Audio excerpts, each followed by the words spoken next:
தமிழ்நாடு சீருடை பணியாளர் தேர்வுக்கு இலவச பயிற்சி. தமிழ்நாடு சீருடை பணியாளர் தேர்வாணையம் நடத்தும் 2ஆம் நிலை காவலர், தீயணைப்பாளர், சிறை காவலர் பதவிக்கான காலி பணியிடங்கள். சிறப்பம்சம்: 70 நாள் இலவச சிறப்பு பயிற்சி. இடம்: கும்மிடிப்பூண்டி ரயில் நிலையம் அருகில் காஞ்சி வள்ளுவன் IAS அகாடமி. மொத்தம் 24 இலவச மாதிரி தேர்வுகள்.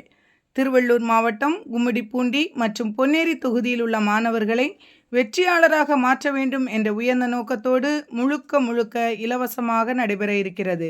எனவே காவலராக வேண்டும் என்கிற உங்களுடைய கனவை மெய்ப்பிக்க நமது காஞ்சி வள்ளுவன் உங்களோடு துணை நிற்கிறது. கல்வித் தகுதி 10ஆம் வகுப்பு தேர்ச்சி. குறைந்தபட்ச வயது 18. இந்த இலவச பயிற்சிக்கான சேர்க்கை ஆகஸ்ட் 29ஆம் தேதியோடு நிறைவடைகிறது. வருகின்ற ஆகஸ்ட் 30ஆம் தேதியிலிருந்து வகுப்புகளும் தேர்வுகளும் தொடங்கப்படுகின்றன. இத்தகவலை இளைஞர்களுக்கும் நண்பர்களுக்கும் பகிருங்கள். இடம்: நம்பர் 19, சென்ட் மேரி ஸ்கூல் ஸ்ட்ரீட், வசந்த பஜார், கும்மிடிப்பூண்டி, நியர் ரயில்வே ஸ்டேஷன். முன்பதிவிற்கு தொடர்பு கொள்ள 9442678741. இணையதள முகவரி www.kanjivalluvan.com.